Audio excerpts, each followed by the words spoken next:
What's up, workout buddies? I hope you guys are all doing well. So usually I'm pretty good at living that balanced, healthy-ish lifestyle where I'm eating mostly nutrient-dense foods, enjoying the good stuff, but in moderation, and staying pretty active for the most part. But in the last couple of weeks, my life has been a bit crazy because of work, and I totally got thrown off balance. Haven't been sleeping much. Same sort of situation I was going through last September through December, but not as bad. And whenever I don't get a good amount of sleep, I tend to be less active overall, and I start making really bad food decisions over and over again. I don't know, these past few weeks I've been going through this fried chicken phase. I finally tried the new Popeyes fried chicken sandwich, and I do have to say it was a very, very good $5 fast food chicken sandwich. It's definitely worth trying. I do think that fried chicken could be a part of a balanced and healthy diet if you enjoy it in moderation, but moderation was definitely not in my vocabulary these past few weeks. Also, I took my husband out to the Eiffel Tower restaurant in Las Vegas for Valentine's Day, where we enjoyed this really amazing 4-course meal. However, we were both a bit hungry afterwards, so he decided to take me to Gordon Ramsay Burger. And even though I didn't order a burger, I did have 2 portions of the fries, and I also got the sticky toffee ice cream sandwich, which, oh my god guys, it was so good. Like, it was melt in your mouth, fantastically good, and totally worth every single calorie.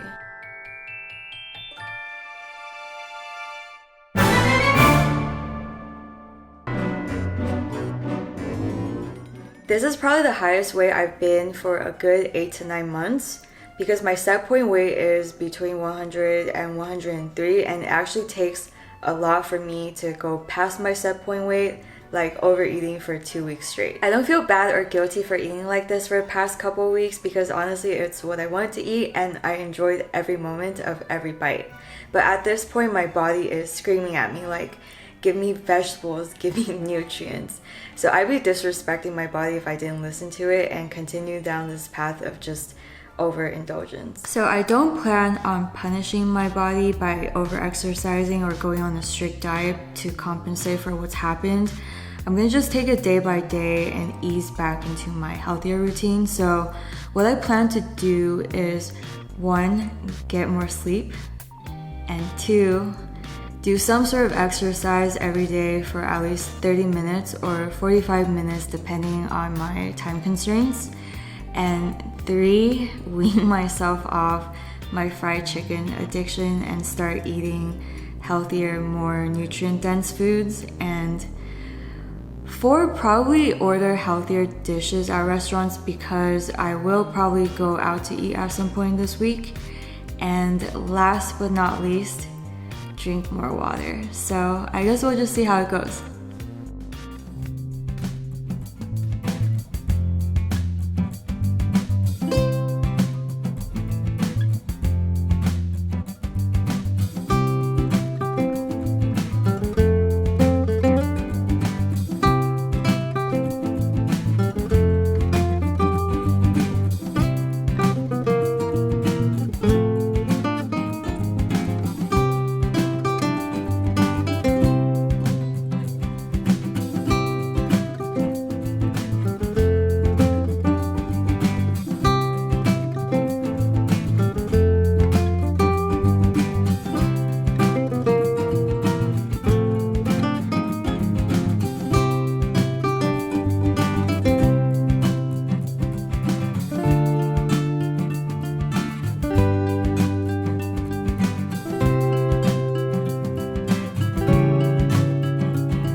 I got the spicy tuna salad, which was on their happy hour, and then I also got a spicy tuna hand roll, which is also on their happy hour, and their house salad, which is basically the best salad ever.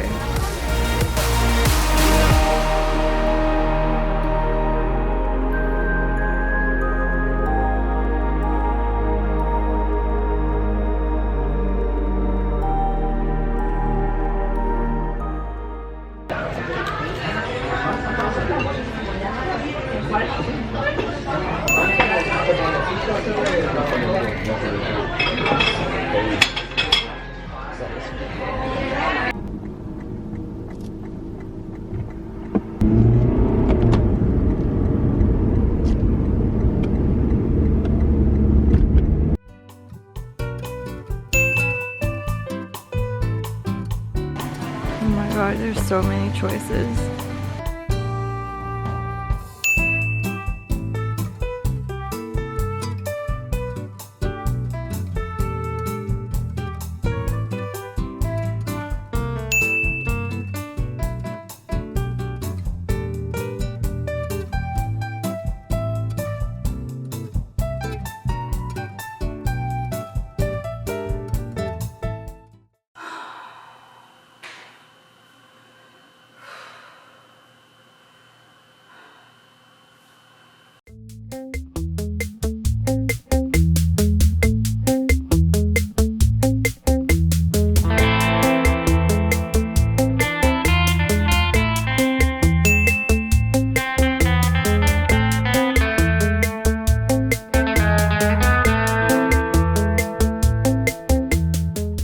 How's round 2 looking so far? Awesome. We need anything else? No, we're good. Cool, enjoy guys.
So I was able to drop over 5 pounds in a week.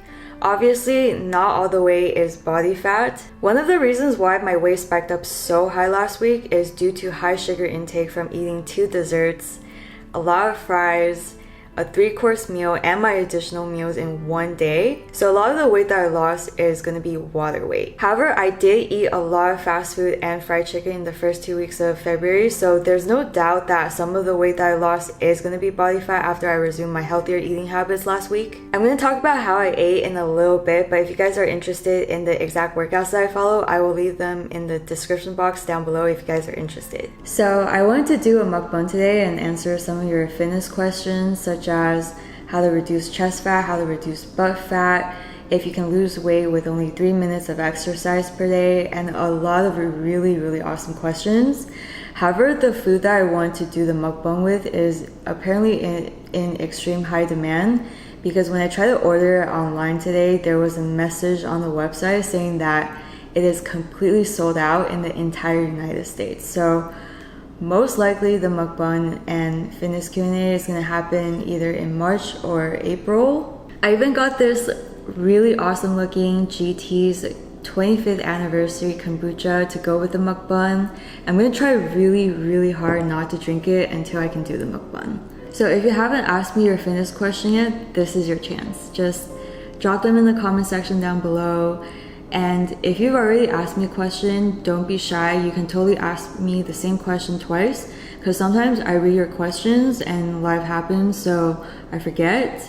So when you ask me more than once, it usually gets more ingrained in my brain. So don't be shy, just go ahead and do that. Alright, so I wanted to end this video with this message, and I think it's a really important message, so I do hope you guys continue watching. So I was not born with a super high metabolism or super athletic abilities or anything like that. As a matter of fact, if I overeat, I tend to gain weight pretty quickly. As you can see from the first clip in this video, I did gain weight pretty fast just by overeating and being lazy for a very short period of time. In addition to that, I'm predisposed to type 2 diabetes. My grandmother had it, and not only did it take several years off her life, but it drastically decreased her quality of life once she developed the disease. I used to watch my grandfather jab her with this gigantic needle of insulin every single time she had to eat. And the last time that I saw my dad on the holidays, he actually told me that his doctor considers him to be pre-diabetic. In case you guys don't know, type 2 diabetes happens when you become insulin resistant. The main cause of insulin resistance is usually overeating, increased body fat, sedentary lifestyle, high sugar intake, and of course, genetics. However, this can all be prevented by living a healthy lifestyle, so healthy eating habits, staying active, etc.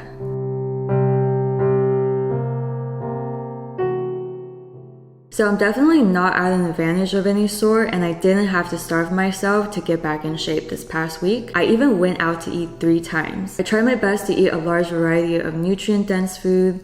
I ate stuff that tasted good to me, made me feel good after I eat them, and my caloric intake was between 1,500 and 2,000 calories per day. I also didn't push myself extremely hard at the gym to overcompensate for what I ate. So what I'm hoping that this video will prove to you is that you don't have to do a starvation diet either, and you don't have to jump into that over-exercising / overeating roller coaster to get results. I know that can be really hard to believe because the starvation diets that you see online, they do work. But the thing is, they only work while you're on them. Once you stop the starvation diet, your body goes back to where it started, and for some people, they might end up gaining more weight than what they started with. So please believe me when I tell you that if you do what's right for your body, it will become the best version of itself eventually. It might take longer for you than a week, it might be less than a week. We all have different starting points, but it will happen for you if you do what's right. And what I mean by doing what's right is listening to your body, being respectful of its feelings, feeding it a variety of nutrient-dense food in the right amount, not too much and not too little, and not pushing your body to the limit with exercise if it's not feeling right. I can seriously go on and on about this stuff and annoy the crap out of people, so I'm gonna just end the video here before it becomes like an hour-long nightmare. So I'll see you guys in the next one.